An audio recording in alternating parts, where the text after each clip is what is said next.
How far north inside Lebanon is Israel going to go before it decides, stop, now I think I am safe? Well, this small slide deck captures the progress made thus far by Israel and what it is looking to do in the next few days and weeks. After that, maybe they'll have a way to stabilize the border, after which they can feel a little bit of calm and peace coming over the people of Israel. So, taking a look at this perhaps will give you a better idea as to where the conflict is headed in Lebanon. Because as Iran mults its options and as Israel mults its options, remember, Israel has said that it is still waiting to take revenge for Iran's attempt to bomb the Prime Minister's house. So that is also going to come, we don't know when. So a lot of things still in play. So I'm just going to give you an update on where things stand on the northern border of Israel. Here we go. Israel has been systematically strengthening control over the northern border.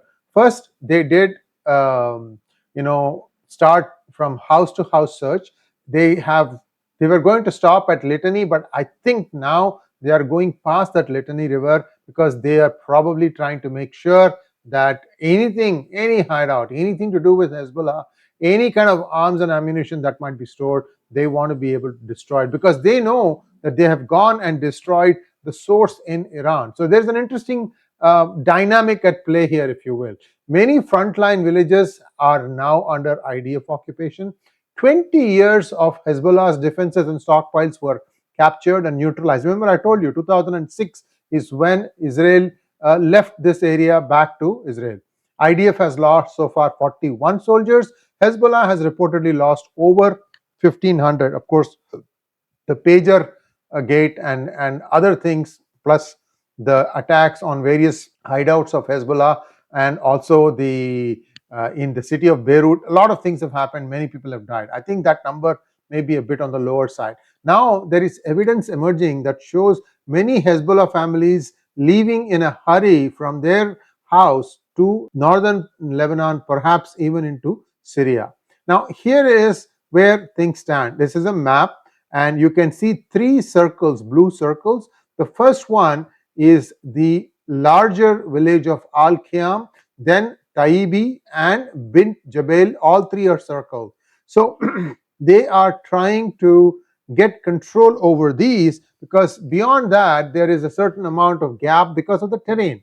Once they complete this operation, they will reduce the threat of invasion as well as rocket-propelled grenade attacks.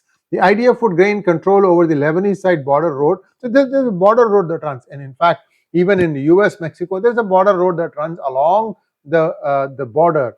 I believe it is on both sides. I'm not sure how contiguous Mexico side is. I know it is there on the US side.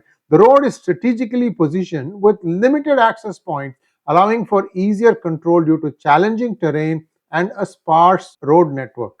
Uncertainty exists about the extent of Hezbollah's militarization further into Lebanon.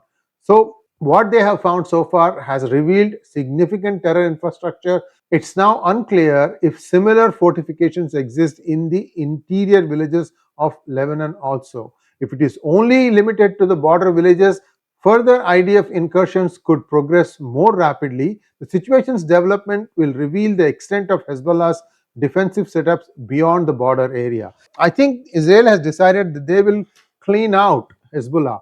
And if Hezbollah goes and takes shelter in all over Lebanon, then that task becomes a little bit harder. So we don't know what is a realistic goal that Israel may say, okay, I think I have achieved my objective and I'm going to now rest. So this is just the border between Israel and Lebanon. We already talked to you about what is happening in Gaza.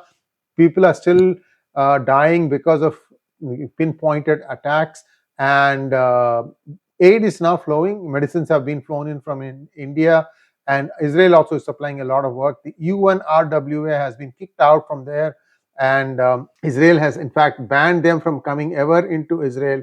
So a lot of other things are happening. In the meantime, we are waiting to see what Iran will do.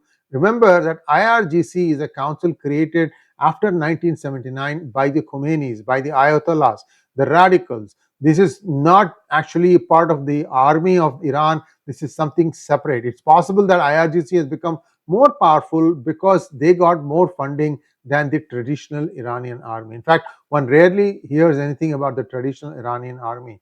And also, if they are in lock and step with IRGC. For example, if an IRGC battalion gets wiped out, will the Iranian army come in and take its place? That's a question that the Ayatollahs can perhaps answer. So a lot of things going on there also, and Iran is still taking stock of its situation, perhaps planning something. Thanks for watching. Please like, share and subscribe to our channel.